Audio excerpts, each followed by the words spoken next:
Hey everyone, welcome to a new series on Blipsounds called Soundkit Analysis. In this series, we are going to take a specific part of a video game and basically go over the sound design for it and what we think makes it up and what we think the sound designers did strategically to sort of treat the sound object or sound kit, as it's called, into something that kind of emphasizes the emotional quality. In this video, we're going to be going over Genji from Overwatch. We're going to start with his base sounds. First off, his movement is very light and very nimble, much like you would expect from a ninja. Part of Genji's lore is that he was repaired into a robot, or as it's called, Omnic in the Overwatch lore. I was expecting to hear a little bit more mech-y related sounds, but I can understand why they didn't, considering they wanted to keep the light and nimble nature of Genji. The only time you hear any robot or mechanical sounds is when Genji is actually reloading. His jump is also quite nimble. And he also has a double jump, and his double jump is much louder than his first jump. It's kind of interesting because when you hit spacebar to jump the second time, the sound is actually slightly delayed to give Genji a sense of weight when he does his second jump. It's a very interesting design choice, but I think it overall affects the game feel of Genji quite well. Genji's attacks are quite fitting as well. It's interesting to hear the light and nimble nature of his jumps and his movement, but then hear his attacks that are so piercing.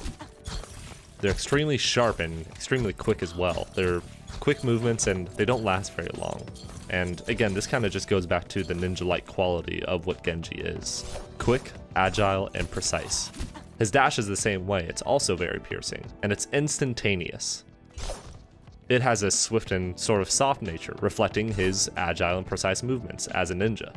It seemed that the Overwatch sound design team really wanted to bring home the fact that Genji is a ninja, which obviously he is, but saying that he's going to be that and executing it properly is a totally different ballgame, and I think that Overwatch seems to have accomplished that so far. And then we also have Genji's reflect sound effect.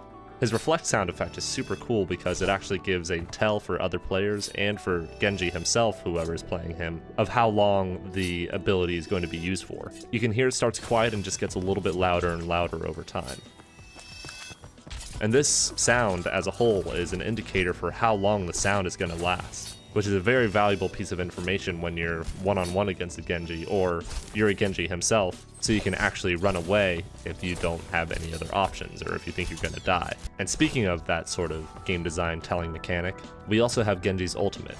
The thematic sound design behind Genji's ultimate is the dragon that kind of appears as he uses his ultimate and draws his sword.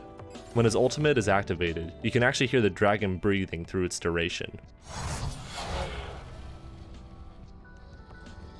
It's something I never really noticed before until I did this analysis. And another cool thing about his ultimate is that there is a feedback sound for when his ultimate is about to end. It's also something I never really noticed until making this video, but the dragon actually makes a roaring sound before the ultimate is about to end.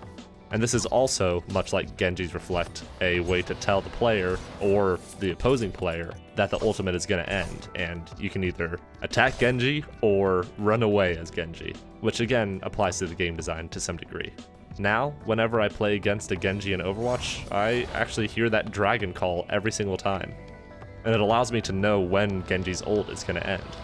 And besides the game design, it's just a really satisfying way to end the ultimate, in my opinion. Anyways, that's all I have for this Soundkit analysis. We hope you guys enjoyed. Let us know how you feel about this video. We have a lot more Soundkit analysis ideas, so if you guys like this, please let us know, and we'll post up another video.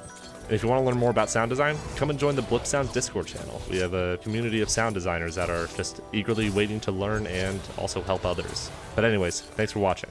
Hope to see you around.